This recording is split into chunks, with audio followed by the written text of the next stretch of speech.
What's up, everybody? So, about 2 years ago in Cincinnati at the All-Star game, I don't know if you guys remember this, but for every single team in Major League Baseball, they did the top four greatest players from every team. It's sort of the Mount Rushmore. And you guys know I'm like sort of a diehard Yankees fan, and I started looking at my collection and the Mount Rushmore of the Yankees.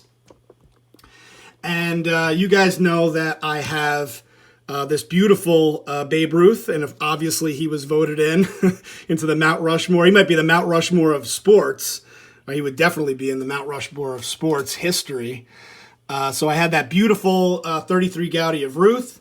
It also included Joe DiMaggio, and I have this 39 play ball DiMaggio that I picked up, I don't know, maybe 5 years ago now, in a PSA 5.5. Where have you gone, Joe DiMaggio? Our nation turns its lonely eyes to you. Sorry, I don't know why I did that. So then there was, of course, Mickey Mantle, and I have a lot of high-end Mantle cards, most notably the 51 Bowman rookie card. And this is an absolutely beautiful card.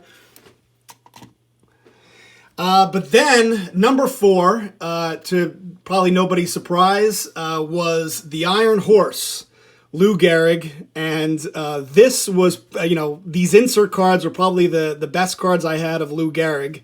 And it just doesn't make sense to have that be my Mount Rushmore. Have 3 beautiful vintage cards and then an insert card. So, of course, I had no choice but to finish up the Mount Rushmore and get a really nice Lou Gehrig card. And that brings me to my latest pickup. This is the 1933 Goudey Lou Gehrig. It is in an SGC4. Absolutely beautiful, beautifully centered, which is part of the reason why I picked it up.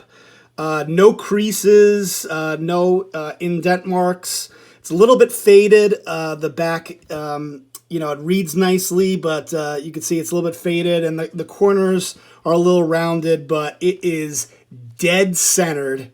And I thought I got it for a pretty nice price. Now, the interesting thing with the Goudey is that there were 2 cards made from this set. There was the number 92 and number 160. And the 2 cards of Lou Gehrig are identical. It's the exact same card. The number 160 is a little bit more scarce. So that's just important to know if you're ever interested in this particular card, that the number 160 will sometimes go for a premium. But anyway, Lou Gehrig, he is one of the most fascinating baseball players to me. This guy played in 2,130 consecutive games. Was nicknamed the Iron Horse because of his durability, and he was this model of perfection. Just playing game after game, hitting. He ended up hitting 493 home runs. I was looking at his first full season, 1927 to 1932. He posted RBI totals of 175. 142, 126, 174, 184, and 151. It's just insane. And you can imagine, like, growing up seeing Lou Gehrig as a kid, and you probably thought the guy was immortal. But the amazing thing is that, of course, he ends up dying of a disease that's later to be called Lou Gehrig's disease at the age of 37.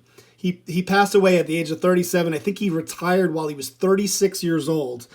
And at that point, had a 340 career batting average, had won 6 World Series. I think about, I'm 39 years old now. This guy passed away at the age of 37 and won 6 World Series, hit 493 home runs, drove in 1,995 RBIs. And another interesting thing is that he wore number 4. Obviously, back then, Ruth batted 3, Gehrig batted 4, which is why Ruth wore number 3 and why Gehrig wore number 4. And he is the first Major League Baseball player ever to have his uniform retired. So just some interesting things. Just a fascinating player. And now I can get rid of this insert card. And there is the Mount Rushmore of the New York Yankees in all of its glory. So there you have it, guys. Ruth, DiMaggio, Mantle, and Gehrig.